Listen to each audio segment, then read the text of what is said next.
नमस्ते मित्रों। इससे पूर्व वाली जो कक्षा थी उसमें हमने वर्ण शुरू किए थे। वर्णों के तीन भेद मैंने आपको बताए थे, स्वर, व्यंजन और अयोगवहा। एक तो भेद और संख्या को लेकर के ये ध्यान रखना है कि जब भेद पूछे तब तीन होते हैं और संख्या जब पूछे तब मैंने आपको 44 कब करना है, 46 कब करना है और 52 जिसको हम वर्ण 52 कहते हैं वो कब करनी है। ये पिछला जो व्याख्यान था उसमें हमने सीखा था मित्रों। उसके साथ ही जो हिंदी व्याकरण का भाग 3 था उसमें हमने स्वरों के जो विभाजन, हिंदी व्याकरण में स्वरों का जो विभाजन हो सकता है जो कि बहुत महत्वपूर्ण था, और 8 आधार पर हमने विभाजन की बात करी थी। उसमें एक 8वां मानी उच्चारण के आधार पर जो स्वरों में जो भेद था उसको मैंने आपको छुड़वा दिया था, क्योंकि वो जब हम स्वर और व्यंजन का जब हम उच्चारण की बात करेंगे उस दिन हम उसके बारे में बात करेंगे। चलिए आज हम शुरू करते हैं व्यंजन। मैंने आपको कहा था कि व्यंजन जो है वो कैसी ध्वनि है, स्वर और व्यंजन में कौन कौन से अंतर होते हैं। तो जैसा कि हम सभी जानते हैं कि व्यंजन जो है वो परतंत्र ध्वनि है, मानी पराधीन है, जो कि स्वर पर आश्रित है, जबकि स्वर जो है वो स्वाश्रित है। और पराधीन होने के साथ साथ ही ये परतंत्र है, पराधीन ध्वनि है।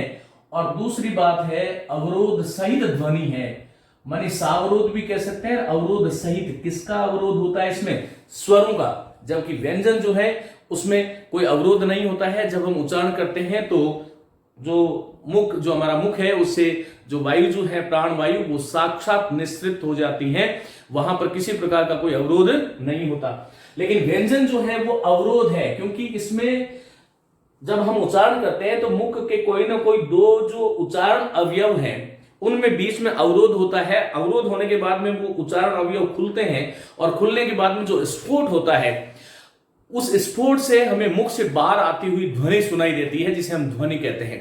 तो देखिएगा ये कुछ व्यंजन और स्वर की परिभाषाओं में और अंतर की बात हम कर रहे थे। फिर से देखिएगा, व्यंजन परतंत्र, पराधीन और अवरोध सहित ध्वनि है। एक बहुत ही महत्वपूर्ण बात जो मैं आपको बताने जा रहा हूं वो ये है कि किसी भी व्यंजन के उच्चारण में 3 चरण होते हैं। नोट कीजिएगा, किसी भी व्यंजन के उच्चारण में 3 चरण होते हैं मित्रों। हवा का आगमन, अवरोधन और स्फोटन। कोई भी व्यंजन जो है इन तीनों प्रक्रियाओं से गुजरता है तभी वो ध्वनि का रूप लेता है। यह हमें ध्यान रखना है। कोई भी जो व्यंजन है उसमें पहले देखिएगा, मैं आपको बता चुका हूं कि हमारी नाभि से जो श्वास नली और जिसको स्वर तंत्री, ये एक ही इक्विपमेंट है। इससे जब वायु का ऊपर आगमन होता है तो पहले जो है किसी भी उच्चारण अवयव तक वायु का आगमन होता है। मैं बात कर रहा हूं व्यंजन किसे कहते हैं, तो व्यंजन उन्हें कहते हैं जिसमें हवा के 3 चरण होते हैं, जिसको हम प्राण वायु कहते हैं। जिसमें प्राण वायु का आगमन, वैसे प्राणों के बहुत सारे भेद हैं, प्राण, अपान, व्यान, समान, उदान, नाग, कूर्म, कृकल, देवदत्त, धनंजय, बहुत सारे नाम है प्राणों के। लेकिन पूरे शरीर में जो प्राण है और नाभि उसका शक्ति स्थल है, माइटोकॉन्ड्रिया है, वहां से वायु का आगमन होता है किसी भी उच्चारण अवयव तक। जैसे आगमन होता है तो जिह्वा क्या करती है, वहां पर उस वायु को रोकती है, उसका नाम अवरोधन है। व्यंजन ध्वनि में प्राण वायु के 3 चरण होते हैं। पहला आगमन है, जहां पर नाभि से ऊर्ध्वगामी होती हुई वायु हमारे मुख का जो उच्चारण अवयव है वहां तक आती है, और वहां तक आते आते जिह्वा जो है स्वयं मेव, ये बड़ा वैज्ञानिक जो है विधि है जिसमें ईश्वर ने हमें अपने आप ही, वहां पर हम कोई प्रयास नहीं करते, सायास ही जिह्वा वहां पर चली जाती है। वो उस हवा जो वायु जो है उसका निरोध कर लेती है, मानी कि अवरोध कर लेती है। अवरोधन मानी रोकना।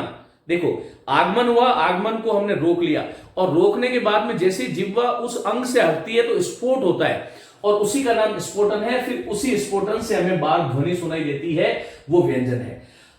वहां पर ये स्वर जो है उसमें 2 ही चरण होंगे, एक तो आगमन होगा, एक स्फोटन होगा, मानी वायु आएगी और बाहर निकलेगी।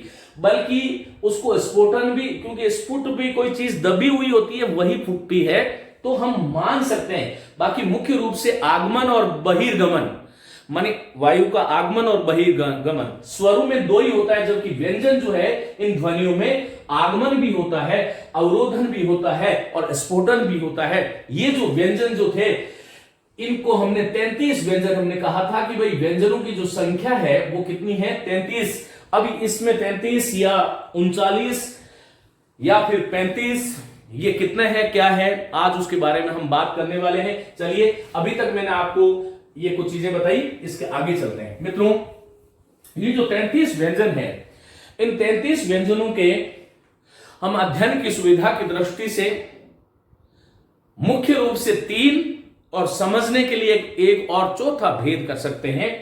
तो ये व्यंजनों के हमने 4 भेद कर लिए। यहां पर पहला मैं लिख रहा हूं जिसको हम स्पर्श कहते हैं, इसी का नाम स्पर्शी हो सकता है, इसी को हम वर्गीय व्यंजन कहते हैं, और संस्कृत में इसको नाम उदित वर्ण भी है, ये ध्यान रखिएगा। स्पर्श होता है तो ये देखिएगा, पहला भेद ये हो गया व्यंजनों का।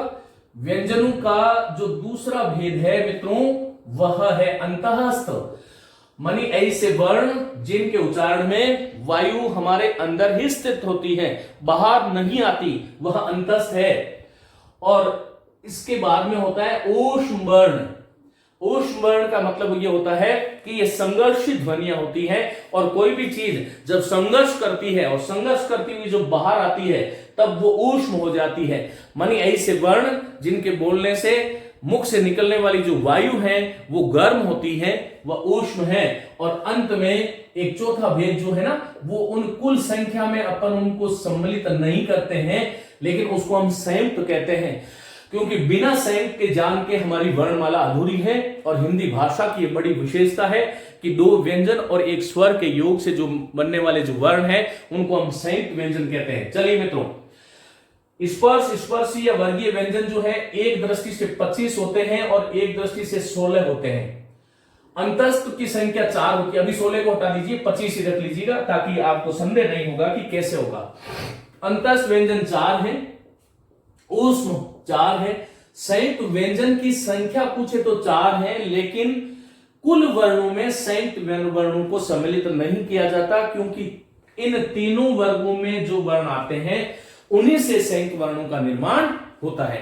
चलिए हम आगे बात करते हैं। 25 और 4 29 हो गए। 29 और 4 को यदि जोड़ते हैं तो 33 वर्ण हमारे व्यंजनों की दृष्टि से जिसको हम मानक कहते हैं वह है। मित्रों, आज की कक्षा में बहुत सारी नई चीजें आपको सीखने को मिलेगी, इसलिए इसको बड़ा ध्यान से आपको सुनना है। चलिए, स्पर्श व्यंजन जो मित्रों है, देखिए अब वर्गीय जो है, वर्गीयों की संख्या तो 25 ही होती है। यदि आपसे यह प्रश्न आ जाए, मेरी बात को ध्यान से सुनना, इसलिए मैंने 16 को यहां से हटा दिया था कि आपका इस संदेह में नहीं आ जाए।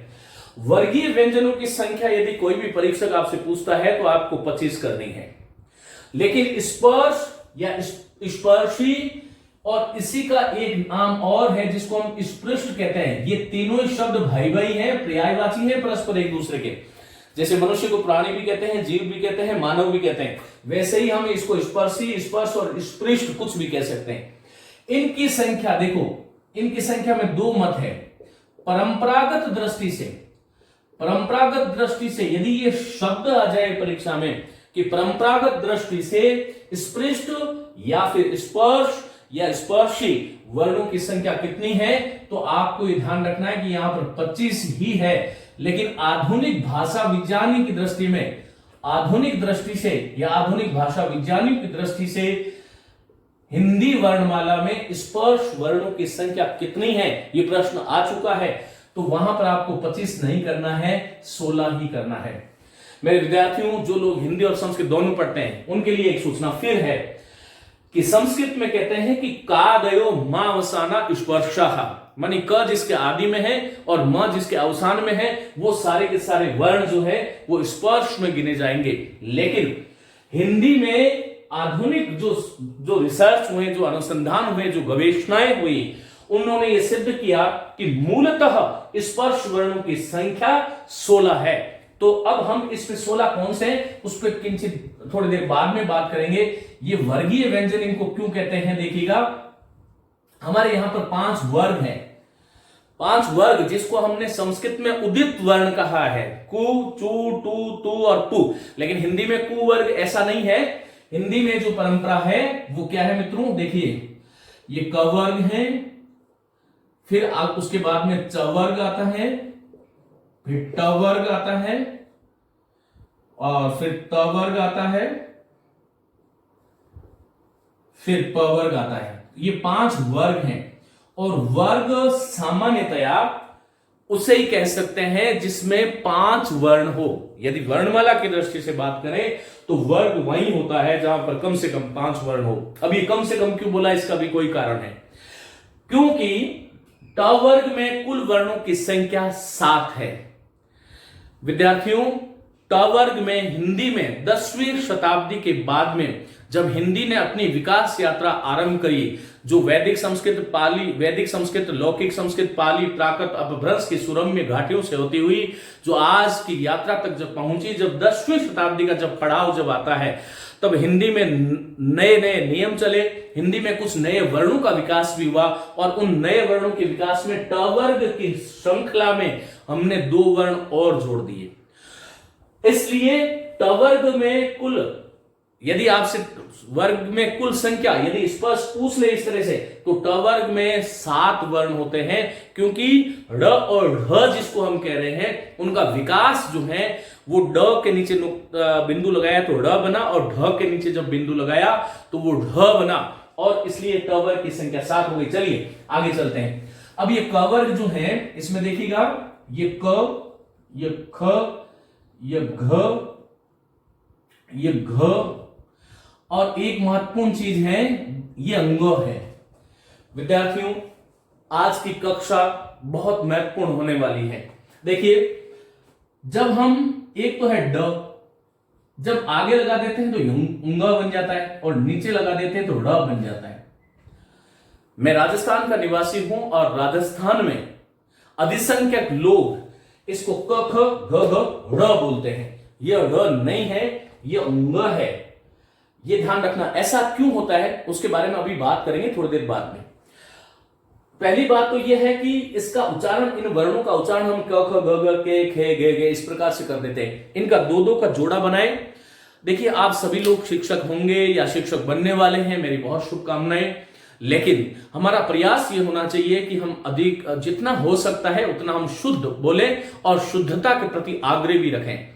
मैं एक इसके बाद में जो टॉपिक लेने वाला हूं वो है शब्द शुद्धि का, जो कि हर परीक्षा में, और परीक्षा छोड़िएगा, हर भारतीय के आम दैनंदिन जीवन में जिन शब्दों को हमने गलत लिखना शुरू कर दिया उनका वापस शोधन कैसे हो, इसके लिए हमारा प्रयास है। और यही कारण है कि हिंदी वृहद व्याकरण कोश जो हमारी पुस्तक है, उस पुस्तक में हमने जो है इस भाग को करीबन 40 पृष्ठों में समेटा है।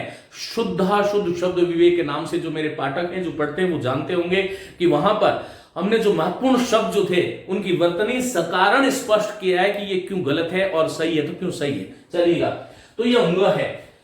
उसके बाद में देखिएगा च, फिर ये छ है, ये झ है और ये झ है और ये य है, फिर उसके बाद में ट और ठ और ये ड। जब इस ड के नीचे नुक्ता लगा देते हैं, बिंदु लगा देते हैं, ये ड़ बन जाता है। और ढ के नीचे जब नुक्ता लगा देते हैं, ये ढ, पढ़ाई, ये, और फिर उसके बाद में आता है न। उसके बाद में त वर्ग में देखिएगा, ये त है, ये थ है, ये द है और ये ध है। ये ध्यान रखना, आगे बताएंगे इसको न। और आगे क्या है बोलो, प और फिर फ, फिर ये ब और ये भ और ये रहा आपका म। तो संस्कृत में क से लेकर के म तक स्पष्ट माने जाते हैं, लेकिन हिंदी में मैंने जो आधुनिक दृष्टि से 16 करी उसके बारे में अभी हम बात करने वाले हैं। विद्यार्थियों, देखिए ऐसा है, इसमें कुछ हम बात बता रहे हैं आपको। पहले अंग की बात करते हैं। ये इसको अंग बोलते हैं।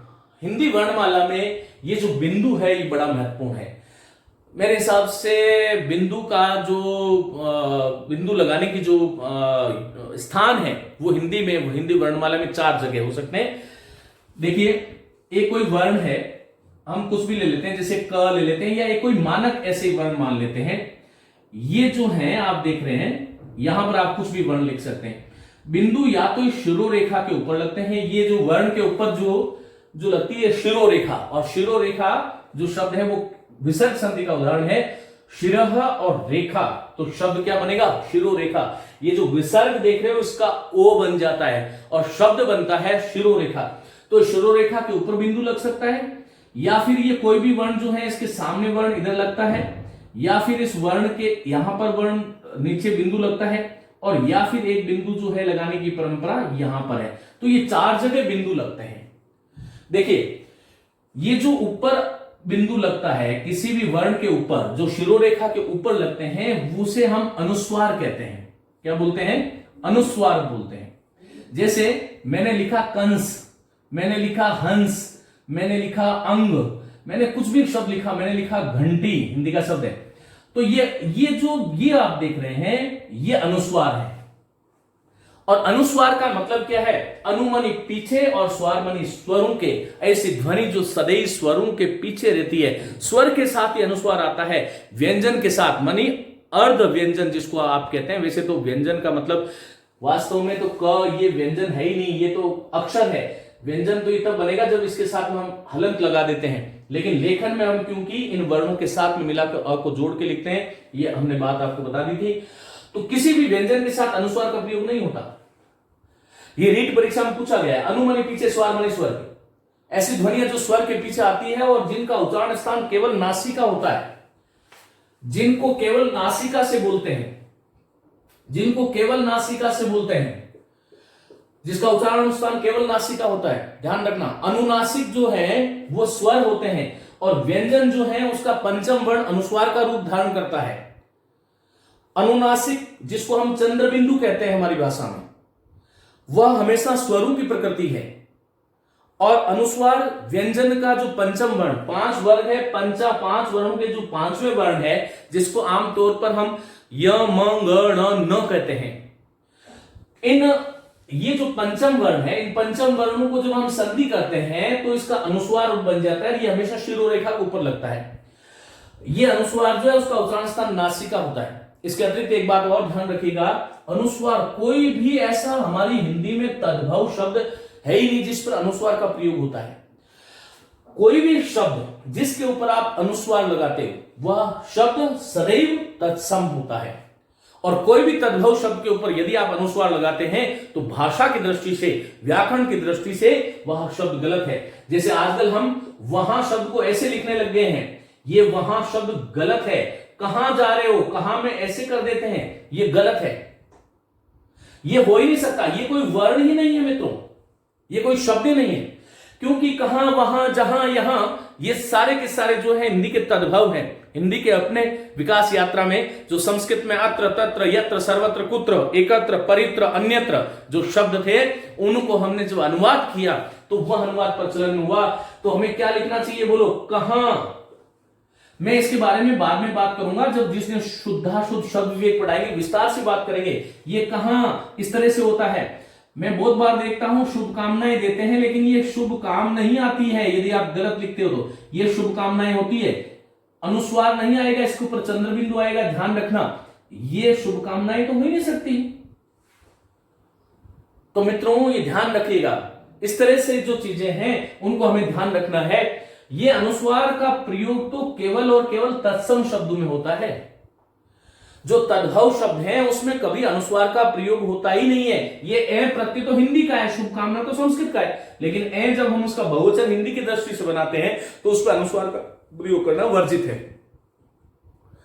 तो इस प्रकार से हमें यह ध्यान रखना है कि अनुस्वार जो है उसका उच्चारण स्थान केवल नासिका है, लेकिन अनुनासिक जो है उसको मुख और नासिका दोनों से बोला जाता है, इसलिए वो अनुनासिक है। अनुस्वार हमेशा ही व्यंजन होता है, अनुनासिक हमेशा ही तत्सम होता है। अनुस्वार किसका बनता है, नासिक के वर्णों का। इसलिए जब किसी वर्ण के आगे जब माने सामने इस भाग में नुक्ता लगता है तब उसको हम नासिक के वर्ण कहते हैं। जब तक ये नुक्ता है तभी तक। और ये भी हिंदी के 52 वर्णों में केवल अंग एकमात्र वर्ण है जो मैंने ये अंग लिखा है, ये आप दिखाई दे रहा होगा। इसी के साथ में ये आगे पेट के सामने जो बिंदु लगता है वह ये है। नासिक के। तो ये अंग हो गया, मानी कि बिंदु की स्थिति के अनुसार पर बात कर रहे हैं। ऊपर लगा तो अनुस्वार, जिसको नासिका से बोला जाता है, तत्सम शब्दों की पहचान है। और अनुस्वार और अनुनासिक में देखो, जैसे मैंने लिखा हंस तो ये पक्षी है, और मैंने लिखा ये हंस तो ये हिंदी की तद्भव क्रिया है। तो यहां पर हमें इसको हंस, वह हंस रहा है, ये गलत है, वह हंस रहा है, इस प्रकार से हमें लिखना चाहिए। देखो ये छोटी छोटी बातें हैं, लेकिन मैंने कहा कि मैं केवल छोटी बातें करने के लिए आपके साथ जुड़ा हूं, बड़ी बातें और शास्त्रार्थ करने के लिए नहीं। तो ये सामान्य जो लेखन है हिंदी का, उसको तो हमें आना ही चाहिए। वर्णमाला केवल परीक्षा की दृष्टि से नहीं पढ़ना, हमारा ज्ञान वर्धित हो और हम शुद्ध लिखना सीखें, क्योंकि वर्ण एक पूरा का पूरा विभाग है। तो इसलिए हमें ध्यान रखना है। ये नीचे लगा, सामने लगा तो नासिक हो गया, और नासिक के व्यंजनों की संख्या 5 है, लेकिन नासिक के वर्ण में सामने बिंदु जो है, बिंदु केवल और केवल जो है किसमें लगेगा, अंग में लगेगा, और नासिके का ही अनुस्वार बनता है। इसलिए अनुस्वार में परिणत होने वाले व्यंजनों की संख्या केवल 5 है, जो सभी वर्गों के पंचम वर्ण है। और जब तक, जैसे मैंने आपसे पूछा कि मैंने आपसे पूछ लिया, एक शब्द पूछ लिया संतोष, तो संतोष जो शब्द है उसमें ये जो न है, ये नासिक की ध्वनि है, ये नासिक के नाक से बोले जाने वाली, नासिक के नाक से जिसका संबंध है। लेकिन ये संतोष जो है, अब इसमें नासिक ही नहीं रहा, ये अनुस्वार बन गया है। तो मेरा कहने का मतलब ये है कि ये आगे लगेगा तो नासिक की हो जाएगा, और ये 5 जो है वो नासिक के वर्ण होते हैं। जब बिंदु रूप में प्रकट करते हैं शिरोरा के ऊपर, तब उसका नाम बदल जाता है, फिर वो नासिक के नहीं होते, फिर वो अनुस्वार हो जाते हैं। और जब किसी के नीचे नुक्ता लग जाता है, नीचे मानी बिल्कुल जमीन में, पैरों में नुक्ता लगता है, बिंदु, वैसे नुक्ता जो बोल रहा हूं वो गलत है, बिंदु कहना चाहिए, क्योंकि नुक्ता तो पारिभाषिक शब्द है, और नुक्ता केवल अरबी और फारसी के शब्दों में ही लगता है। इसलिए हम जो कह रहे हैं ऊपर सामने नुक्ता, ये गलत है बोलने में, क्योंकि अभ्यास हमारा गलत हो गया है। इसको हमें बिंदु कहना चाहिए, ये नुक्ता नहीं है। नुक्ता पारिभाषिक है, उसका विशेष स्थान है। तो ये जो यहां पर लगता है वो क्या कहलाता है, जिनको हम हिंदी में उत्क्षिप्त फेंके हुए वर्ण, ऊपर फेंके हुए वर्ण, या ताड़न जात वर्ण कहते हैं, जिसको द्विगुण, द्विस्पृष्ट या द्विगुणित कहते हैं। और इनकी संख्या देखो, ये र जो है, इसके देखो ये ड था, इसके नीचे ये पैरों में जो बिंदु लगा उस वो र हो गया, ये ढ था इसके नीचे। तो ये बिंदु देखो, ऊपर लगा तो अनुस्वार, सामने लगा तो नासिक के, नीचे लगा तो ये क्या कहलाएगा, उत्क्षिप्त या ताड़न जात। और यदि किसी वर्ण के पहले लग रहा है, पहले कहां पर देखो, ये क है और इसके पहले यहां पर लग रहा है ये, तो ये क है, इसी प्रकार से ये ख है, ये ग है, ये ज है। इस रेखा से खड़ी पाई से इधर आना चाहिए, और ये फ, इधर नुक्ता लगाया तो गड़बड़ है, ये फ है और ये नुक्ता है। इसको अब हम नुक्ता कहते हैं। ये अरबी और फारसी राजा शिव प्रसाद सितारे हिंद ने, जो हिंदी में चलने वाले जो अरबी और फारसी की जो ध्वनियां थी, जो शब्द थे, जिनका अर्थ भेद भी हो जाता है, यह एक बहुत बड़ा विषय है। इस विषय पर हमारे जो है, हमने कई बार आर्टिकल भी लिखे, आलेख है, उस आलेखों को आप जो है मेरे फेसबुक पृष्ठ पर जाकर के पढ़ सकते हो। तो यहां पर देखो, और इसका कभी व्याख्यान भी हम लेंगे कि अर्थभेद कैसे हो जाता है। जैसे मैंने बोला ताक, तो ये ताक तो ताकना, वो उसको ताक रहा है, और कोई भी चीज जो है वो ताक में रखी हुई है, इसका मतलब क्या हुआ, अलमीरा, जिसको हम आमतौर पर अलमारी बोलते हैं, वह ताक है। तो बहुत सारे कानून, और कानून के विषय में मैंने पिछली क्लास में आपसे बात करी थी। तो मित्रों बहुत सारे, जैसे ख, यदि आप खुश लिखते हो, ये खुश नहीं है, ये गलत है, ये खुश है, ये फारसी का उपसर्ग है, खुशबू, बदबू। इसी प्रकार से ग, जो नीचे नुक्ता लग जाएगा, ये बिंदु लग जाएगा, तो इस तरह से ज, फ, इसके नीचे ये सामने जो वर्णों से पहले लगेगा वो नुक्ता होगा। तो जिसको हम आमतौर पर बिंदु कहते हैं, उसके 4 स्थान होंगे, शिरोरेखा के ऊपर, वर्ण के सामने, वर्ण के नीचे, और वर्ण के आगे मानी पीछे लग जाता है। ये वाला अनुस्वार है, ये नासिक है, ये उत्क्षिप्त या ताड़न जात है, और ये जो है वो नुक्ता है। इन 4 से 5वीं जगह नुक्ता हमारी भाषा में कहीं नहीं लगता, ये ध्यान रखिएगा। तो मैं अब इसको मिटा रहा हूं। तो तो आज के बाद में इसका जो उच्चारण आप लोग करोगे, मैं उम्मीद करता हूं कि इसका सभी लोग ङ उच्चारण करेंगे। ये क ख ग घ ङ है, ये र नहीं है। जितने भी लोग इस कक्षा को सुन रहे हैं वो विशेष रूप से इसका अभ्यास करें। इसके साथ में वर्णों को बोलने का तरीका भी मैंने आपको बता रहा हूं कि क ख ग घ ङ च छ ज झ य ट ठ ड ढ ण त थ द ध न प फ ब भ और म, ये ध्यान रखिएगा। चलिए आगे हम चलते हैं मित्रों। ये वर्गीय व्यंजन है और हिंदी भाषा में भी यदि आपसे अवर्गीय वर्णों की संख्या पूछ ले तो अवर्गीय वर्णों की संख्या वही संस्कृत की भांति 8 है। क्योंकि अंतस्थ जो है, अंतस्थ का मतलब मैंने आपको बता दिया, दो परिभाषाएं मैंने आपको बताई थी अंतस्थ में कि एक तो ये स्पर्श और ऊष्म के अंतः मानी मध्य में स्थित है, इसलिए इनका नामकरण अंतस्थ हुआ, ऐसा कामता प्रसाद गुरु मानते हैं। संस्कृत के कुछ ग्रंथों में ऐसा भी है कि ये जिन वर्णों के उच्चारण में मुख से नाभि से उठने वाली वायु मुख से बाहर नहीं निकलती, अंदर ही रहती है, जैसे य व र ल बोलते हैं तो वायु बाहर निसरण नहीं होता, इसलिए भी वो अंदर स्थित, वायु के अंदर स्थित होने के कारण अंतस्थ है। इसका हमें ध्यान रखना है कि इनका जो उत्पत्ति क्रम है, जो संस्कृत भाषा में जब इनकी उत्पत्ति हुई, ये उत्पत्ति क्रम तो य व र ल है। क्योंकि देखो स्वरों की जब बात करते हैं तो ई के स्थान पर य होता है, उ के स्थान पर व, री के स्थान पर र और री के स्थान पर ल होता है। और हमारी वर्णमाला में अ ई उ री री इस प्रकार से वर्ण है। लेकिन जो हिंदी में जो प्रक्रिया क्रम जो चला और शब्दकोशों ने जिसको अपनाया, वह रूप जो है वो य र लव्य है, ये हमें ध्यान रखना।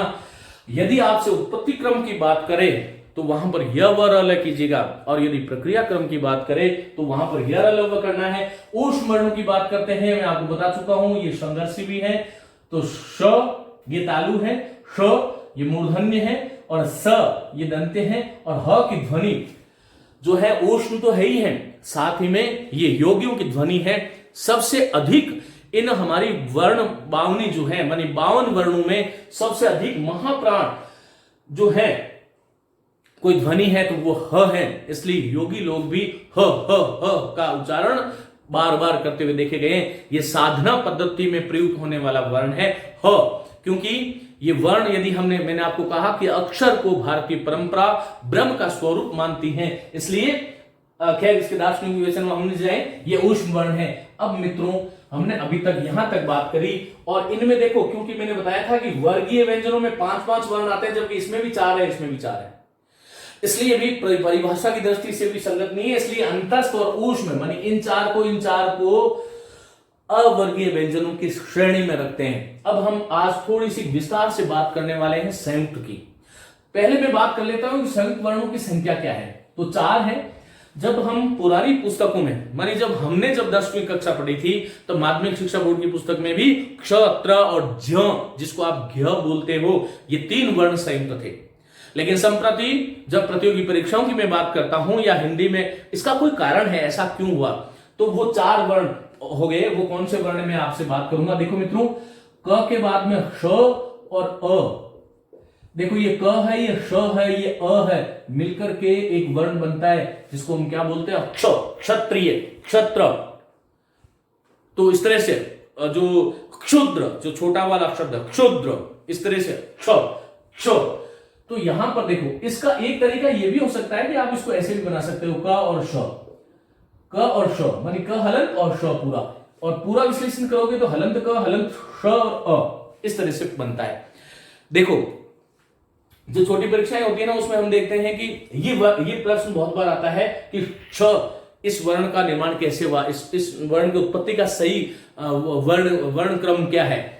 तो क, श और अ से मिलकर क्ष, इसको आप ऐसे भी लिख सकते हो क और श। दूसरा मित्रों वर्ण जो है हमारा, एक त है, एक र है, हलंत कर देता हूं, और अ, इसको क्या बनाएंगे हम, त्र बनाएंगे। और इसको एक दूसरा तरीका यह भी है कि हलंत और र से त्र बनता है। तीसरा जो कि उच्चारण की दृष्टि से बहुत भ्रष्ट हो गया है, शायद पूरे हिंदुस्तान में कुछ गिने चुने लोग ही होंगे जो इसको शुद्ध बोलते हैं, तो ज, य और अ, देखो इसका उच्चारण वस्तुतः जो इसका उच्चारण है वो है ज्ञ, जिसको हम ज्ञान बोलते हैं ना, उसका विशुद्ध उच्चारण यदि आप सुनोगे तो वो जान है। विज्ञान नहीं है, विज्ञान है। मित्रों, यदि मैं आपसे कहूं कि ये क्या है, तो ये आपका अधिकार है, क्योंकि इसमें ग है और इसमें य है, तो ज्ञान, और ग आधा है तो ज्ञान तो बोलेंगे नहीं, ज्ञान बोलेंगे। तो ये तो हमारे समझ में आता है। लेकिन समस्या हमारी क्या हुई कि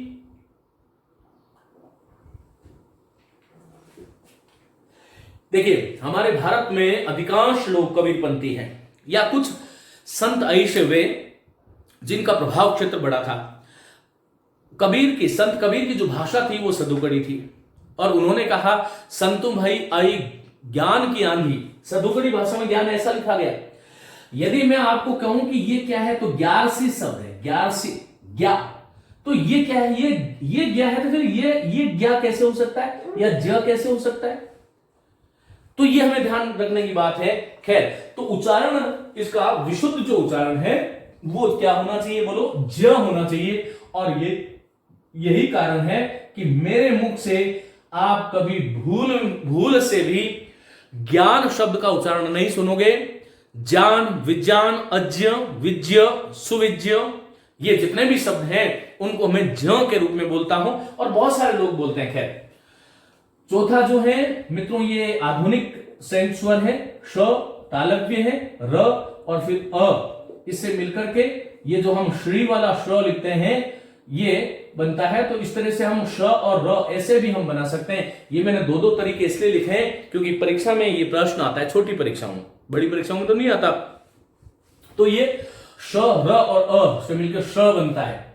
अब यहां देखिएगा, यहां मैं इस बॉक्स को बंद कर देता हूं। संयुक्त वर्णों की विधिवत जो संख्या है हिंदी भाषा में, वह मित्रों 4 ही है। इसके अतिरिक्त हिंदी में बहुत सारे वर्ण हैं जो संयुक्त वर्ण हैं, लेकिन उनको हम संयुक्त वर्णों की कुल संख्या में सम्मिलित नहीं करते। और इसका कारण क्या है अभी बताऊंगा, आगे थोड़ा सा समझ में आएगा। तब अब मैं देखिएगा, एक तो जब हम देखिए द्वारा लिखते हैं तो ये द के अंदर व होता है द्वारा, ये द में शुद्ध में द में ध होता है, ये द में र होता है, और ये द में री होता है। इस प्रकार से हमें लिखना चाहिए। लेकिन हम लोग क्या करते हैं ना, ये द लिखा है और इधर कुछ ऐसा कर देते हैं। बहुत बार मैं विद्यार्थियों को पूछता हूं, अरे भाई इसमें तो वो आना चाहिए, गुरुजी मैं वही लिख रहा था, ये तो एक बार हाथ और घूम गया, चंचल है हाथ हमारा। भाई देखो, यदि हमें शुद्ध लिखना है तो कैसे, इसका तरीका क्या है मित्रों? द में जब व लिखते हैं तब क्या होगा, बोलो, द्व। और देखो, द में जब ध लिखते हैं, ये बहुत बड़ा काम आने वाला शब्द है, ये द लिखो, ये ध स्पष्ट लिखो आप, ये ध है, ये ध इस तरह से। एक तो ये ध्यान रखो कि ध का आजकल जो प्रचलन है ना, वो ऐसे धनुष, ये ध करने लगे, ये गलत है। ये वस्तुतः घुंडी है ऊपर, और घुंडी जब आती है तो शिरोरेखा नहीं लगती उसके ऊपर। जैसे ये ध है और एक थ के ऊपर भी कभी ऐसे नहीं देखोगा, जहां जिन वर्णों के ऊपर घुंडी लग जाती है, ये 3 वर्ण है, एक तो भ है, एक थ, एक ध है, तो ये ऊपर से रेखा कटी हुई होती है। यदि आप इसको ऐसे लिखोगे तो फिर ये घ बनने का वो हो जाता है। दूसरी बात, जब हम लोग पढ़ते थे तब देखो, च वर्ग की एक बात बताता हूं, ये झ झंडा, ये झ इस तरह से था। लेकिन अब यदि ये परीक्षा में आया हुआ प्रश्न भी है, ये अब मानक नहीं रहा, अब ये अमानक हो गया है, ये आप ध्यान रखिएगा। तो मित्रों, ये झ, इसको हम आजकल झ, ये आधुनिक झ, और वो भी क्यों हुआ, क्योंकि झ और भ में कहीं विप्रतिपत्ति संदेह उपस्थित हो रहा था। इसलिए आजकल जो है केंद्रीय हिंदी निदेशालय ने इसको, इस मानक वर्णों की दृष्टि से इस झ को जो है वो डिलीट कर दिया है। इसलिए ये केवल हमारी स्मृति में रह गया है, वस्तुतः वर्णमाला में इसका लेखन नहीं होता है। तो ये ध्यान रखो। मैं ये बात कर रहा था, चलो, द में जब हम र लगाते हैं ना, हलंत द में जब र जुड़ता है तो ये द्र बनता है। नीचे वाला वर्ण हमेशा पूर्ण होता है, ये ध्यान रखना। किसी भी वर्ण के जो नीचे वर्ण आता है वो पूर्ण होता है। जैसे देखो, ह में यदि आप न लगाते हो तो ये ह है और ये न है। अब ऐसे नहीं कि साहब ये ह तो इतना बड़ा लग रहा है और न छोटा सा लग रहा है, लेकिन ध्यान रखो, इसमें यदि आपको वर्ण विन्यास की बात आएगी तो ह हलंत, न हलंत, फिर अ, मानी न पूरा है, ह अर्ध है। और इसी प्रकार से ह के साथ में जब र जोड़ते हो, जैसे आप ह्रस्व लिखते हो, देखो ये जैसे मैंने कहा आपको द्वारा, तो द्वारा को ऐसे भी लिख सकते हो, द्वारा को इस प्रकार से भी लेखन चल रहा है। शुद्ध में जो है, शुद्ध को आप ऐसे भी लिख सकते हो और शुद्ध को आप द जो है द हलन करके ध इस तरह से भी लिख सकते हो। और चिन्ह शब्द जो है उसको देखो, एक तो ह इस प्रकार से लिख करके ची ह और न चिन्ह लिख सकते हो, या फिर ची ह और न। एक तो ये ध्यान रखना, ये जो चिन्ह जो हमने लिखना शुरू किया ना, ये चिन्ह गलत है। बहुत सारे शब्द हम गलत लिखते हैं, कुछ तो राष्ट्रीय अशुद्धियां हो गई है जिनका कोई उपचार पता नहीं। समय के साथ आप लोग, जब आप में से कोई बड़ा हिंदी का प्रचारक बन जाएगा तो वो क्या पता इसको पूरा कर ले। ह में र बनता है तो हरा बनता है, जैसे हरस्व, हरस्व। और ह में देखो एक री होता है, तो ये ह में ये री इस तरह से लिखता है। तो हृदय, मैं देखता हूं हृदय को ऐसा लिखा हुआ, तो हृदय जो है, मेरा हृदय जो है वो दुखी हो जाता है कि मेरी जो भावी पीढ़ी है वो किस प्रकार से वर्णों को लेखन हो रही है। तो ह में देखो जब री जुड़ता है, मैं ये वाला जो री जुड़ता है, तब ये क्या बनता है, ये ह और ये री। मित्रों इसी प्रकार ह में जब वह जुड़ता है तो वेल, आप वेल मछली लिखते हो ना, ह में व आह्वान। आह्वान को बहुत सारे लोग ऐसे लिख देते हैं आह्वान। अरे भाई ये संयुक्त वर्णों का ज्ञान नहीं होगा तो ऐसे ही लिखोगे। ये आ है, ये ह, या तो हलंत ह करके वह लिख दो, या फिर ह और वाह, ये ह, ये वाह और ये आह्वान, इस तरह से भी आप आ करके आह्वान लिखते हो, ये आह्वान। तो मित्रों ये छोटी छोटी बातें हैं, लेकिन ये छोटी बातें नहीं है, बहुत बड़ी बातें हैं। इसलिए मैंने कहा था कि आज की कक्षा बहुत महत्वपूर्ण है। इसको आप जितनी बार देखोगे, जितना सुनोगे, उतना ही आपको हमारी जो लिपि है देवनागरी उसका बोध होगा। बहुत सारे वर्ण हो सकते हैं। ह में जब ल जुड़ता है तो ये क्या बनता है, देखो ह और ये ल। एक और वर्ण बताता हूं जो जिसका बहुत ही भ्रष्ट उच्चारण हम कर रहे हैं, बहुत ही भ्रष्ट उच्चारण कर रहे हैं, और वो ये है मित्रों, देखो ये हमारा हलंत द है और ये य है। इससे मिलके एक वर्ण जो है ना, पुरानी पुस्तकों में इस तरह से बनता था, द्य। लेकिन धीरे धीरे देखो सुंदरता की तरफ बढ़े तब ये द्य है। मैं फिर बता देता हूं, ये वाला ध है, ये ग है, ये द्य है, द्य। मेरे उच्चारण को सुनो, द्य। इसलिए हमें बोलना चाहिए विद्यालय, विद्या, विद्या, विद्या।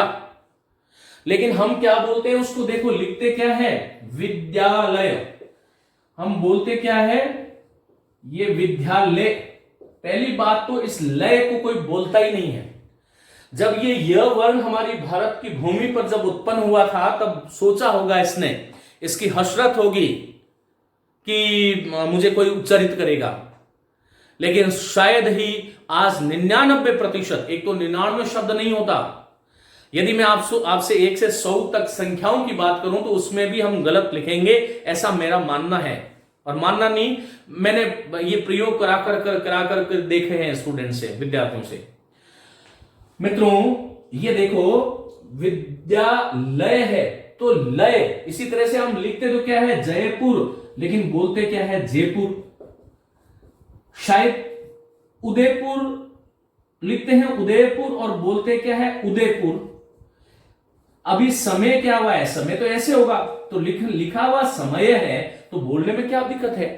आपका विषय क्या है, अरे भाई विषय नहीं है, विषय है। लेकिन विषय बोलने वाले को अटपटी नजरों से देखा जाता है, ये किस लोक से अवतरित होकर के आ गया है। ये बहुत जरूरी चीजें हैं। इसलिए मैं कहता हूं कि यदि हमें थोड़ा बहुत शैक्षिक दृष्टि से हम जानना, तो इसको द्य पढ़ो, द्य, विद्या। ये विद्या नहीं है, ये विद्या नहीं है, विद्या है। तो क्योंकि देखो जब इसको अलग अलग लिखोगे तो आप ऐसे लिख सकते हो ना, विद्यालय। अब मैं आपसे एक बात करना चाह रहा हूं कि जब हिंदी में इतने मैंने संयुक्त वर्ण बता दिए, तो ये 4 ही वर्ण संयुक्त क्यों हुए, ऐसा क्या था। तो इसके पीछे एक कारण था, और वो कारण क्या था, देखो संयुक्त वर्ण हम किसे कहते हैं, यदि परिभाषा की दृष्टि से बात करूं तो जिसमें 2 व्यंजन हो, 1 स्वर हो। इनमें सब में 2 व्यंजन 1 स्वर है, आप देख लेना शांति से। कोई भी ऐसा संयुक्त वर्ण नहीं है जिसमें 2 व्यंजन और 1 संयुक्त नहीं हुआ। छंद की दृष्टि से मत देखना इस बात को, क्योंकि कुछ यदि विद्वान साथी भी सुन रहे हैं तो ऐसा नहीं कि भाई आप जो आदमी गलत बता रहे हैं, ऐसा नहीं है। तो मित्रों ये परिभाषा की दृष्टि से देखूं तो सारे के सारे संयुक्त वर्ण जो है ना, वो उसमें इस दायरे में आ जाते हैं। तो संयुक्त वर्णों की संख्या हमें 4 नहीं मान करके 40 माननी पड़ेगी। लेकिन क्यों आखिर हिंदी में 4 ही वर्णों को संयुक्त वर्ण माना गया? जैसे मैंने आपको कहा था कि स्वरों को हमें मिश्रित कहना चाहिए, क्योंकि वो मिल जाते हैं। जब हम ए लिखते हैं ना, तब ए में हमें समझ ही नहीं आता जब तक हम जानते नहीं है कि अ जो है वो अ और ई से मिलकर बना है, क्योंकि दोनों का स्वरूप है ही नहीं। लेकिन कहीं त्र में त भी दिखाई दे रहा है, ज में आप कल्पना कर सकते हो ये ज है, श में ये उल्टा श, आप इसको हलन कर दोगे तो ये इस तरह से हो जाएगा। तो संयुक्त वर्ण का मतलब क्या है? आखिर संयुक्त वर्णों की संख्या 4 ही क्यों है?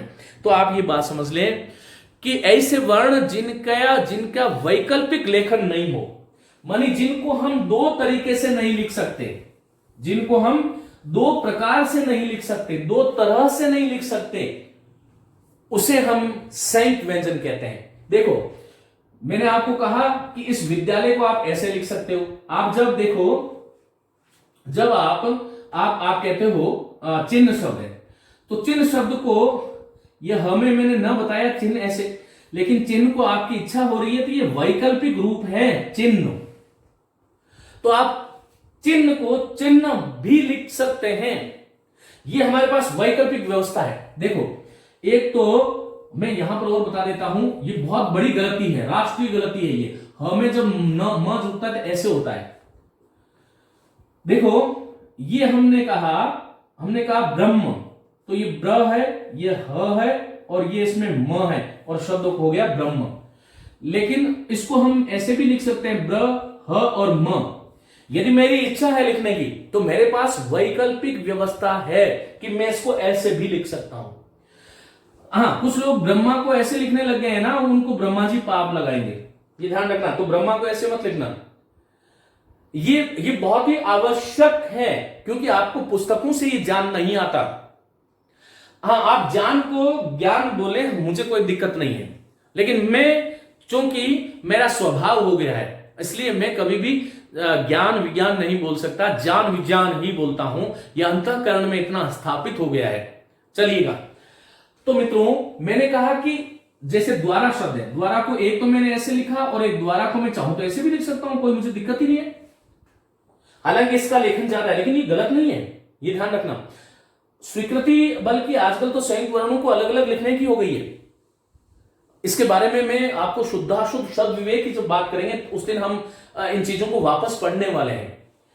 अब देखो, लेकिन जैसे मैंने कहा कक्षा या कक्ष या कक्षा, इस कक्षा को आप क्या ऐसे लिख सकते हो?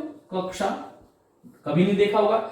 मैंने जब मित्र कहा, तो मित्र त्र को लिखने का तरीका एक ही है आपके पास। आप इसको आप ऐसे नहीं कर सकते, मित्र ऐसे नहीं लिख नहीं सकते। तो ये त और र इनका वैकल्पिक रूप नहीं है, मानी इन चारों वर्णों को जिसमें हमने क्ष, त्र, ज और श लिया है, इन चारों वर्णों का दूसरा रास्ता नहीं है इन वर्णों को लिखने का। एक दूसरी और बड़ी बात मैं बताता हूं। देखो, एक श में र जुड़ता तो श बनता है, और मेरे मित्रों, जब श में जब ये री जुड़ता है ना, तब ये बनता है श्री, श्रृंगार और श्रमिक, इस प्रकार से। लेकिन हम लोगों ने क्या किया कि ये श लिखा, ये र लिखा, फिर हम जब तक इसको सजाते नहीं है आनंद ही नहीं आता, क्योंकि सुंदर जो है वो कौन सा लग रहा है ये। भाई, ऐसा तो कोई वर्ण ही नहीं है पूरी देवनागरी में, पूरी देवनागरी में ऐसा वर्ण नहीं है, ध्यान रखना। तो हम आखिर इनको ऐसा क्यों लिख रहे हैं? हमें इसका लेखन बंद करना चाहिए, ये ध्यान रखो। या तो श बनाओ या श्री बनाओ। ये कहां का न्याय हुआ कि श में र भी जोड़ दिया, री भी जोड़ दिया? तो इसको हमें इससे दूर करना चाहिए। तो ये मेरी बात थी कि संयुक्त वर्ण जो है, मैं इनको मिटा रहा हूं, आप स्क्रीनशॉट ले लीजिएगा।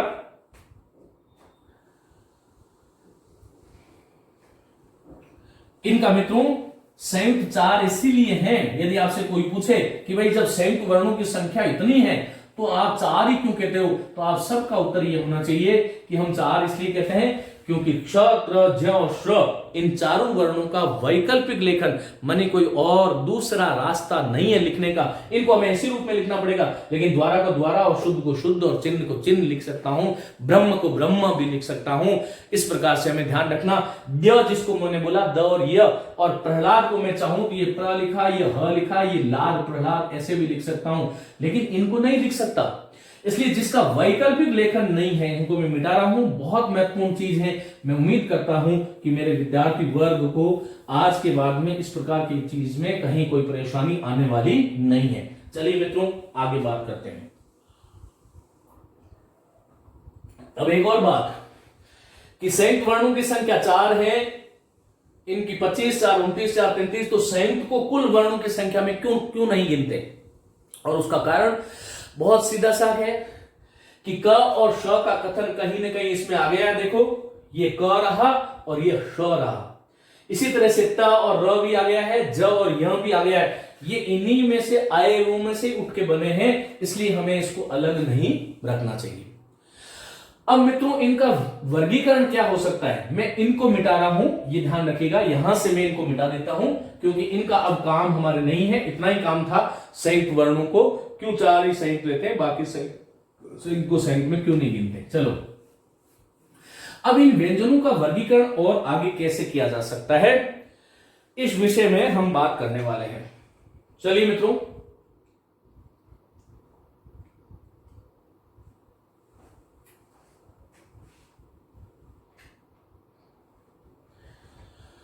देखिए, यहां से मैं शुरू करता हूं। मित्रों देखिए, इनको पहली चीज तो यह है कि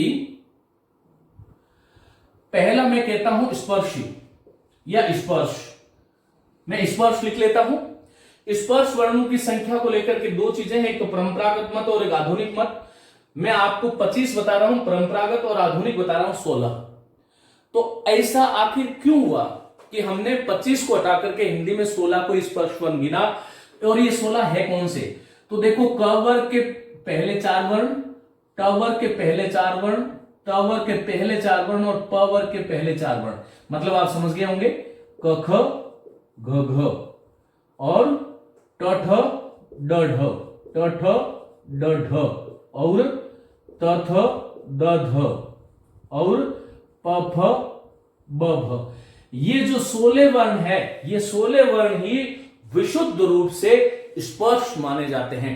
और स्पर्श का मतलब यह है कि जब हम वर्णों को बोलते हैं तो जब उच्चारण, कोई दो उच्चारण अवयव बिल्कुल जब स्पर्श होते हैं, क कंठ स्पर्श हो रहा है दोनों, क ख घ घ, ट ट ट ठ ड ढ तो स्पर्श हो रहा है, त थ जिह्वा स्पर्श हो रही है, प ओष्ठ स्पर्श हो रहे हैं। लेकिन कुछ वर्ण हैं जिनको हम बोलते हैं स्पर्श संघर्षी, माने कि स्पर्श का अर्थ है केवल छूना, ये घ है। स्पर्श संघर्षी माने कि स्पर्श का अर्थ है छूना और संघर्ष का अर्थ है रगड़। फिर से बता देता हूं, इनमें केवल जो एक उच्चारण अवयव है, इन 16 वर्णों में एक उच्चारण अवयव दूसरे उच्चारण अवयव को केवल स्पर्श करता है। लेकिन 4 वर्ण हैं जिसको हम बोलते हैं च, छ, ये झ और ये झ, च छ झ झ। इसमें जिह्वा तालु का स्पर्श तो करती है, लेकिन स्पर्श के साथ में संघर्ष भी है, इसलिए इसको स्पर्श प्लस संघर्षी मानी रगड़ भी है, मानी स्पर्श मानी छूना भी हो रहा है इनमें, और इनमें क्या हो रहा है, रगड़ मानी घर्षण भी हो रहा है। इसलिए इनको हम क्या बोलते हैं, स्पर्श संघर्षी बोलते हैं। तो मित्रों, छू भी रहा है, ये जिह्वा तालु को छू भी रही है, साथ में क्या कर रही है, घर्षण भी कर रही है। इसलिए छूना भी हो रहा है और रगड़ना भी हो रहा है, इसलिए इसको नाम स्पर्श संघर्षी है। यदि आप ध्यान से उच्चारण करोगे तो मेरे साथ एक बार बोल के देखिएगा, बोलो क ख ग घ। देखो क ख घ घ हमने जब बोला तब क्या हुआ, केवल स्पर्श हुआ है, क ख घ घ। लेकिन च, देखो ये तालु था, यहां पर जिह्वा लगी और कुछ समय के लिए इस घर्षण हुई, च च छ ज झ। तो इसका मतलब क्या हुआ, कि ये कुछ वर्ण है जिसमें स्पर्श तो हो रहा है लेकिन साथ साथ में संघर्ष भी हो रहा है, माने छू भी रही है जीवा उच्चारण स्थल को और रगड़ भी लग रही है, इसलिए स्पर्श संघर्षी है। और इसलिए ये 4 स्पर्श संघर्षी हो गए। और 3 वर्ण, तीसरा जो भेद है ये सब उच्चारण के आधार पर भेद है व्यंजन वर्णों के, कुछ केवल स्पर्श है, कुछ स्पर्श संघर्षी, उच्चारण के आधार पर भेद बता रहा हूं सारे के सारे। कुछ नासिक के हैं, और नासिक के में कौन कौन सा आता है साहब, वैसे तो अंग इस तरह से, लेकिन ये इस तरह से लिखोगे तो इसका उच्चारण सही होगा, य म ग, ये ग, ये न और ये न, य म ग न न, ये 5 नासिक के हैं। मैंने अभी अभी आपको बताया था नासिक के और अनुस्वार में अंतर क्या होता है। तो ये य म ग न और न ये नासिक के वर्ण है, और ये जब शिरोरेखा के ऊपर जाते हैं अर्ध होकर के, स्वर रहित होकर के, तो इसका अनुस्वार बन जाता है। पहले पुराने जमाने में जब हम लोग पढ़ते थे संधि के 4 भेद हुआ करते थे, स्वर, व्यंजन, विसर्ग और अनुस्वार संधि। लेकिन अनुस्वार मूलतः जो है व्यंजन ही है, इसलिए आजकल आधुनिक जो व्याकरण है उसमें अनुस्वार को पृथक संधि नहीं माना जाता। तो य म ग न और न ये नासिक के हैं मित्रों। इसके साथ में आपको ध्यान रखना है कि हाँ, तो ये हो गए 5, ये हो गए 4, कुल कितने होते हैं 25। मैंने आपको बताया था 5 वर्ग हैं, ये 1 2 3 4 और 5 वर्ग हैं, 5 वर्ग हैं, 5 वर्गों में 5 वर्ग है, मानी 25 हो गए थे। अब 25 में से 4 तो ये निकल गए च छ ज झ, मानी स्पर्श संघर्षी है, य म ग न न ये निकल गए 5 और 4 9, मानी 25 में 9 हटा दो तो पीछे कितने रह गए 16। इसलिए आधुनिक भाषा शास्त्री जो है उनके मत में जो विशुद्ध रूप से स्पर्श वर्ण रह जाते हैं वो क वर्ग के पहले 4 वर्ण, ट वर्ग के पहले 4 वर्ण, त वर्ग के पहले 4 वर्ण और प वर्ग के पहले 4 वर्ण ये विशुद्ध रूप से रह जाते हैं। बाकी सब जो है उसमें कुछ स्पर्श संघर्षी हो गए, कुछ नासिक के हो गए। चलिए अब मैं आगे बढ़ता हूं। ये तो थी स्पर्श वर्णों की बात। अब हम बात करते हैं कि उच्चारण की दृष्टि से इन व्यंजन वर्णों में कुछ वर्ण हैं जिसको हम केवल संघर्षी कहते हैं। देखो ये बहुत सूक्ष्म विभाजन है और इस विभाजन से प्रश्न आते हैं, चाहे आप कोई भी परीक्षा दे रहे हैं, और आनंद भी आता है कि हम ये चीजें सीख रहे हैं। संघर्षी व्यंजन वह होते हैं जिनमें जिह्वा, हमारी जिह्वा उच्चारण अवयव से स्पर्श नहीं होती, केवल कुछ घर्षण होता हुआ प्रतीत होता है। जैसे ट बोलते हो या च बोलते हो, च च छ अभी हमने बताया, तो इसमें च जिह्वा जो है पकड़ भी रही है तालु को और साथ में रगड़ भी खा रही है। लेकिन श श स ह इनमें वर्ण जो, ये वर्ण जो है इनके उच्चारण में श, ये श और स और ह ये 4 वर्ण ऐसे हैं जो मित्रों जिनके उच्चारण में हमारी जिह्वा तालु को, मूर्धा को, दंत को या कंठ को स्पर्श नहीं, वैसे कंठ को तो स्पर्श करती नहीं है, स्पर्श नहीं करती, अपितु केवल उसके मध्य केवल कुछ घर्षण होता है, इसलिए इसको क्या बोलेंगे हम, संघर्षी बोलेंगे। तो संघर्षी वर्णों की संख्या पूछे तो कितनी हो गई, बोलो 4। संघर्षी वर्ण कुल कितने हैं 4, नासिक के कितने हैं 5, स्पर्श संघर्षी कितने हैं आपके 4, और आधुनिक दृष्टि से स्पर्श वर्णों की संख्या कितनी है 16। लेकिन मित्रों थोड़ी सी और आगे बात करते हैं। यदि आपसे यह प्रश्न किया जाए कि अरबी और फारसी से गृहीत ध्वनियां, जिसको अभी हमने नुक्ता वाली बात करी थी जो 5 है, मानी क के आगे नुक्ता, ये ख, ये घ के आगे नुक्ता, और ये क ख घ, और ये ज के पहले नुक्ता और फ के पहले नुक्ता। ध्वनि विज्ञान की दृष्टि से ये ध्वनियां भी किस में आएगी, संघर्ष में आएगी। क ख घ ज फ, देखो ज बोलेंगे तो पूरा स्पर्श हो रहा है, और ज जहाज, जहाजपुर, ज, ये घ, ये हमारा फ तो वो है, ये फ मानी एक तो फन और एक फन, दोनों में अंतर है। ये बहुत ही रोचक और बहुत ही जो है मुझे लगता है कि बहुत ही पढ़ने में आनंददायक चीजें हैं। इन वर्णों से अर्थभेद हो जाता है। जब हम कहते हैं कि जो न्यायालय जो है वो कानून का रखवाला है, और कानून को ऐसे रखते हैं, हम लिखते हैं तो इसका मतलब है न्यायालय चूल्हे का रखवाला है। कानून लिखोगे तो ये पहले नुक्ता लगाओगे तभी होगा। लेकिन हम लोग क्या करते हैं ना, एक तो बड़ी समस्या क्या है, विद्यार्थी कहते साहब अभी तो रफ था, हम तो रफ में ही लिख रहे थे। अरे भाई रफ ही जीवन, रफ करते करते पूरा जीवन रफ हो जाता है। तो आपको भविष्य में भी कभी स्वप्न में भी शब्द यदि लिखने को कहा जाए, आप यदि अपने दूरभाष यंत्र पर कहीं संदेश प्रेषित कर रहे हैं, तब भी आपको ध्यान रखना है कि मैं कानून लिखूंगा तो ऐसे लिखूंगा, यह आपके फॉन्ट में मिलेगा। दूसरी बात, हिंदी की लिपि देवनागरी है। यदि आप आजकल देखिए ये सबसे बड़ा बुरा किसने किया, ये सोशल मीडिया में हम देखते हैं कि मैं, फिर जा, फिर रहा, मैं जा रहा हूं, इस प्रकार से हम लिख देते हैं इन वर्णों को। मित्रों ये रोमन लिपि नहीं लिखिएगा, आप प्रयास करें, क्योंकि बहुत सारे लोगों को ये होता है कि साहब हिंदी जो मुद्रण है वो थोड़ा कठिन है। मित्रों ऐसा कुछ नहीं है, इस संसार में हर चीज कठिन है, हर चीज सरल है, बस ये इस पर आश्रित होती है कि हमारा स्वाध्याय किस स्तर का है।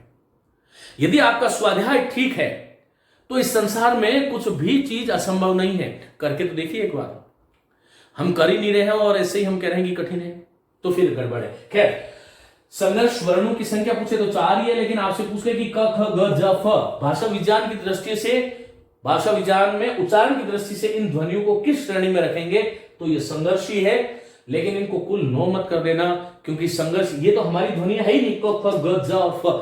हिंदी में विदेशज शब्दों का एक अलग भंडार है, तो विदेशज के नाम से जानी जाएगी ये।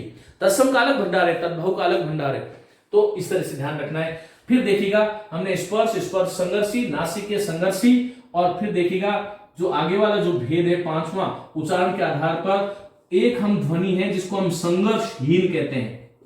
इसी का नाम मित्रों अंतस्थ भी होता है, और इसी को कहीं कहीं पर अर्ध स्वर भी कहते हैं, अर्ध स्वर भी कहते हैं। तो ये 3 नाम हो गए, संघर्षहीन, अंतस्थ और अर्धस्वर। तो मित्रों संघर्षहीन ध्वनियां देखो, संघर्ष में तो आप श संघर्ष है, यदि आप बोलोगे ये श जहां से बोल रहे हैं उसी से या बोलता है, माने श का उच्चारण स्थान भी तालु है, य का उच्चारण स्थान भी तालु है, लेकिन श और य बोला तो ये संघर्षहीन है, माने श्वास और जिह्वा को किसी उच्चारण स्थान के साथ में संघर्ष करने की आवश्यकता नहीं पड़ती।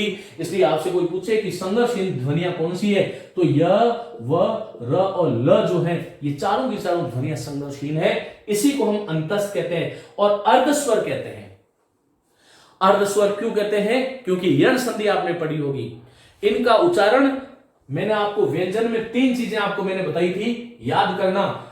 माने वायु का आगमन होता है, फिर अवरोधन होता है और फिर विस्फोटन होता है, जिससे हम स्फोटन कहते हैं। ये 3 चीजें जिसमें वायु का आगमन हो रहा है, जिन वर्णों में अवरोध हो रही है वायु, और जो अवरोध होने के बाद में बाहर निकल रही है, वही व्यंजन है। लेकिन य, व, र, ल को जब आप बोलोगे तो आगमन तो हो रहा है, लेकिन क्या नहीं हो रहा है, इसमें अवरोधन नहीं हो रहा। इसलिए इसको क्या बोलते हैं हम, संघर्षहीन भी बोलते हैं, अर्धस्वर भी बोलते हैं हम, क्योंकि ये स्वरों के उच्चारण में ये स्वरों के ज्यादा नजदीक है। इसी कारण ई का स्थान पर यह होता है, उ के स्थान पर वह होता है। लेकिन एक और बात, यदि परीक्षक आपसे ये पूछ ले, देखो संघर्षहीन की संख्या 4 है, अंतस्थ की संख्या 4 है, अर्धस्वर की यदि आपसे संख्या पूछी जा रही है और उसमें यदि ऑप्शन में 2 आ गया, तो आपको यह ध्यान रखना है कि मूल रूप से य और व ध्वनि जो है वह अर्धस्वर है, क्योंकि री को तो जो री में तो खुद में थोड़ा अवरोध हो रहा है, री के स्थान पर र होता है, और ली में क्योंकि दांत का स्पर्श हो रहा है, इसलिए मूलतः जो अर्धस्वर है वह य और वही है। मूलतः शब्द आया तो अर्धस्वरों की संख्या 2 है। और यदि वैसे पूछा जाए तो जैसे हमने जो है ओश में ह को भी गिना है ना, वैसे हमें चारों को गिनना चाहिए, ये ध्यान रखना। एक बार एक प्रश्न आया था कि निम्न में से किस वर्ग को हम स्पर्श संघर्षी कहते हैं, तो स्पर्श संघर्षी कहने में तो च, छ, झ, झ 4 ही है, कहने में तो 4 ही है, लेकिन पूरा च वर्ग वहां लिखा हुआ था, च वर्ग, ट वर्ग, त वर्ग, तो च वर्ग में तो य भी आता है, तो हमें यहां भी क्या यहां में स्पर्श संघर्ष हो ही नहीं रहा है, इसलिए यहां को हमें उच्चारण की दृष्टि से नासिके में गिनना पड़ेगा, स्पर्श संघर्ष में नहीं गिन सकते। तो ये चीज है, इसलिए मूलतः यही है मित्रों। आगे वाला जो विभाजन है वो देखिएगा, आगे जो विभाजन है स्वरों का, व्यंजनों का, वो है जिनको हम बोलते हैं उत्क्षिप्त। इसी का एक नाम है ताड़न जात। ये आरंभ में बहुत परीक्षा में पूछे गए जाते थे, लेकिन आजकल सब जानने लगे हैं, इसलिए थोड़ा कम आने लगा है।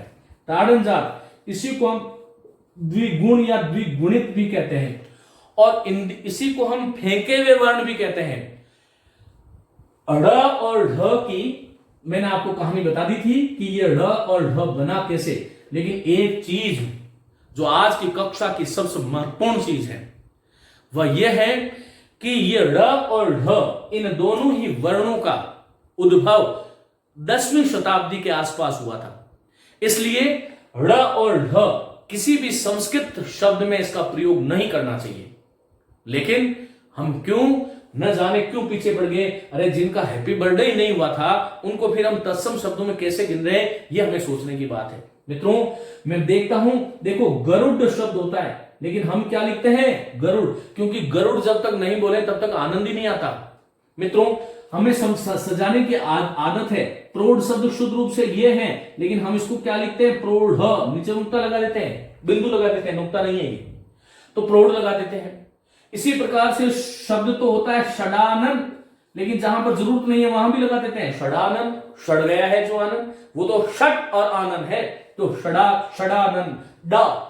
तो इसी प्रकार से ये ध्वनि जो है बहुत काम की है। ये ध्यान रखना है कि ड़ और ढ इन दो, जिसको हम उत्क्षिप्त ताड़न जात या द्विगुण कहते हैं उच्चारण की दृष्टि से, इनका प्रयोग किसी भी तत्सम शब्द में नहीं करें।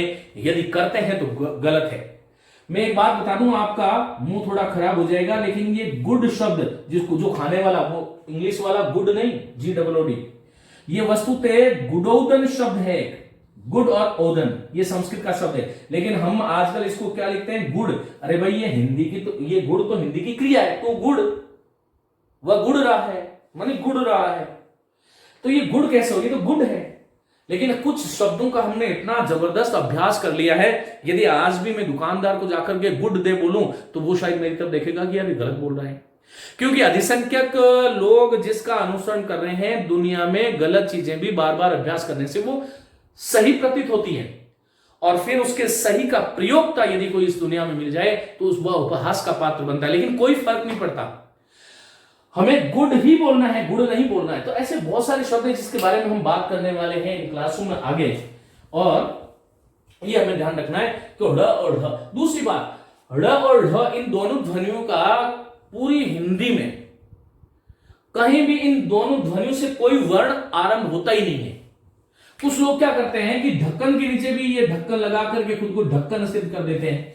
ये ढ के नीचे बिंदु आ ही नहीं सकता, क्योंकि ढ़ और ढ से किसी भी वर्ण की शुरुआत होती नहीं, ये अंत में आता है या मध्य में आता है। लड़का, भीलवाड़ा, गड़बड़, हड़बड़ी, ये सारे के सारे, पढ़ाई, ये इस तरह के जो अढ़ाई, ये इस तरह के जो ढुलाई शब्द में, यदि आप ढुलाई में ऐसे ढू में नीचे नुक्ता लगा दो गड़बड़ हो जाएगा।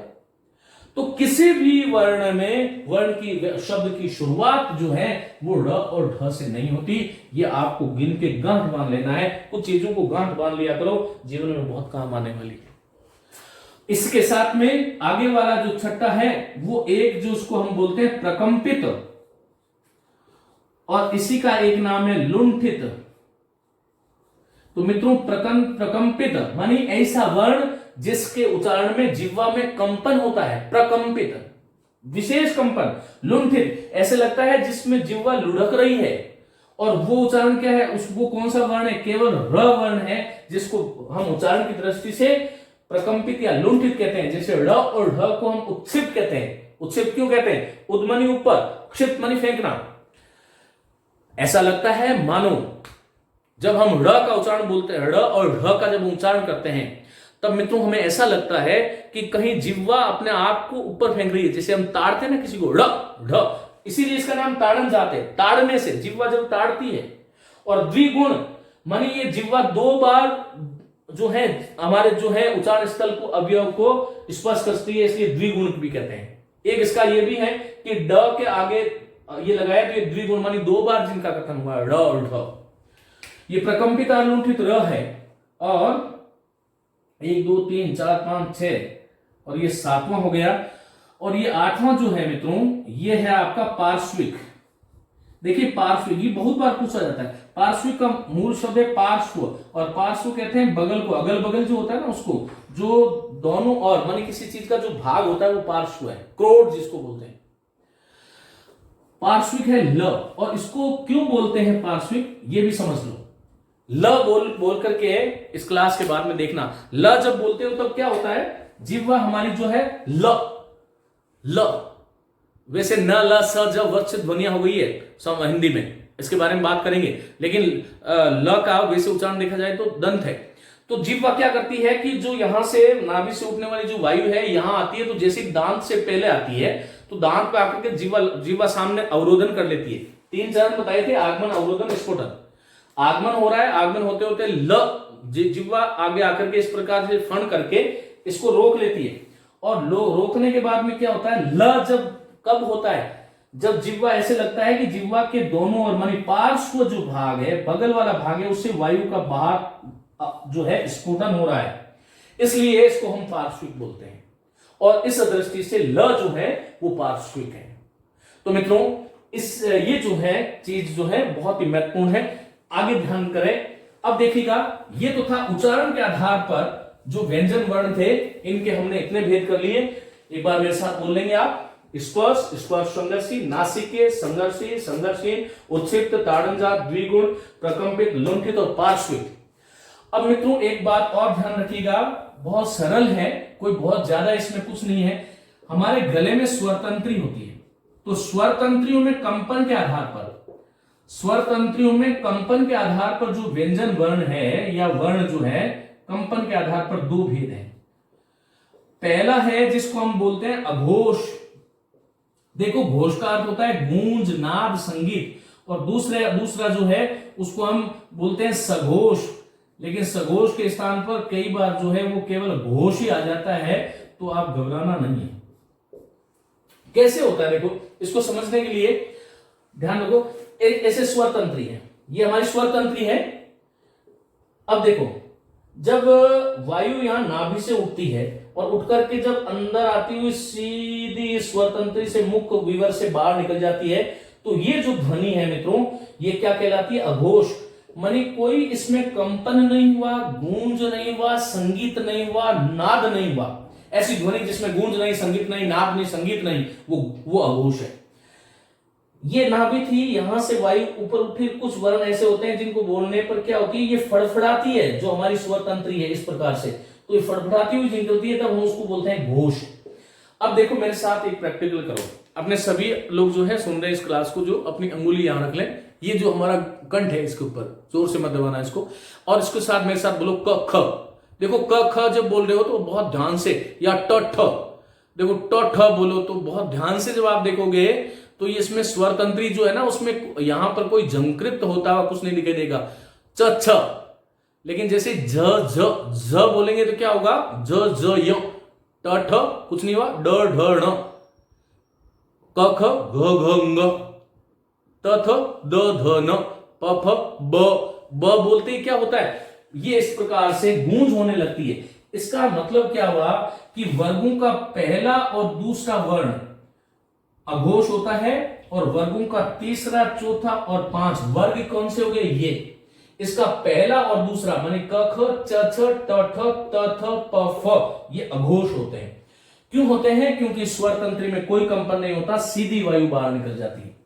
और वर्गों का तीसरा, चौथा, 5वां जैसा कि च छ झ बोलते ही जो है वो इस प्रकार से कंपन हो रहा है, ये दूसरा जो चित्र है वो घोष का है, और घोष को ही हम सघोष कहते हैं।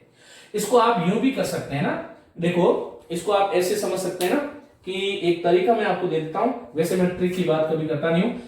ये जो है वो अघोष है, माने ए है, और आगे वाली 3 जो है वो जी जी जी, माने ये वाला अघोष, ये अघोष, ये घोष घोष घोष, और इसी को हम सघोष कहते हैं।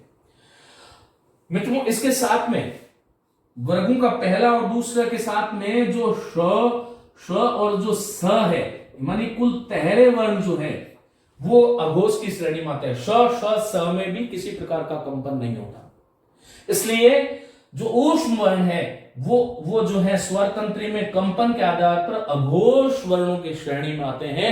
ये ध्यान रखना, बार बार प्रश्न आता है।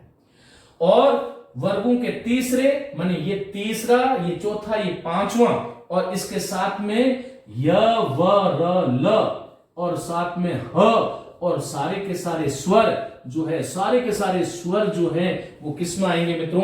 घोष में आएंगे। इसमें स्वर तंत्री में कंपन होता है। इसका मतलब ये कितने हो गए?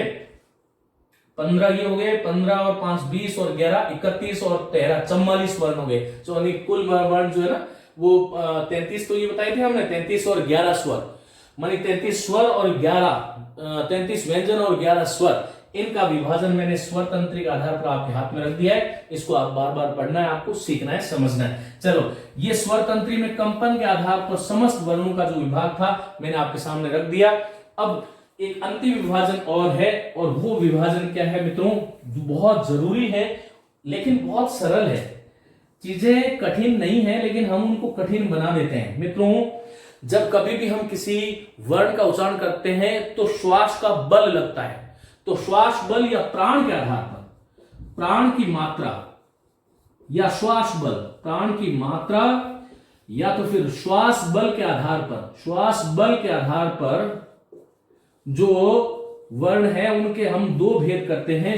कुछ वर्ण ऐसे हैं जिसमें श्वास की मात्रा अल्प होती है, इसलिए अल्प के आगे प्राण जोड़ दिया, अल्प प्राण। और कुछ ऐसे होते हैं जिसमें श्वास की मात्रा जो है अधिक होती है, इसलिए अधिक को महा कहते हैं। ज्यादा है जिसमें प्राण और अल्प है जिसमें प्राण। अब इसका उच्चारण सीधा सीधा ये है, इसको प्रैक्टिस करके आप देख सकते। ये सब क्रियात्मक चीजें हैं, माने याद करने की चीजें ही नहीं है। बहुत बार मैं देखता हूं कि जब परीक्षा की तरफ जाते हैं तो कहते हैं कि बाकी सब पढ़ लिया, अब घोष को तो रूम परीक्षा का जो कक्ष है उसके बाहर ही जाते, देखना भूल जाते हैं। यदि आप इस प्रैक्टिकल के हिसाब से उसको याद रखोगे तो भूलने का प्रश्न नहीं उठता।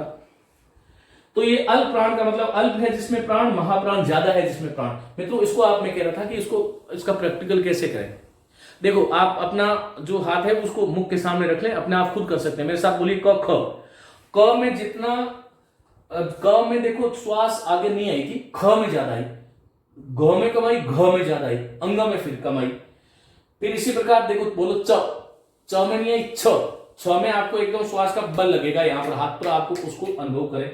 झ और य, झ में कम, झ में ज्यादा, य में नहीं। ट ठ में ज्यादा, ड ढ। तो ये क्या हो गए? इसका मतलब क्या है? वर्गों का पहला वर्ण, वर्गों का तीसरा वर्ण, वर्गों का पांचवा वर्ण, सारे के सारे जो है मतलब जो य व र ल जिसको हम अंतस कह रहे हैं, य व र ल, और सारे के सारे स्वर जो है वो सारे के सारे क्या होते हैं? बोलो, अल्प प्राण होते हैं। उत्सित ध्वनियों में ड़ जो है उसको हम अल्प प्राण में गिनते हैं। ये भी बहुत महत्वपूर्ण प्रश्न है, पूछा जा सकता है, ये ध्यान रखना।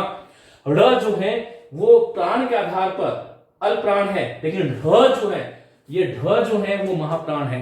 अब महाप्राण में कौन सा आएगा? जब हमने 1 3 5 ले लिया तो 1 से आगे 2 बच गया, 3 ले लिया तो फिर 4 बच गया, तो दूसरा और चौथा वर्ण और साथ में महाप्राण में जो है श, स और ह जो ये वर्ण है, और साथ में आप जो है इसमें क्या सोच सकते हो? ढ, ये वाला ढ जो है, ये नीचे जिसमें नुक्ता है वो ढ जो है वो आप इसमें जोड़ सकते हो।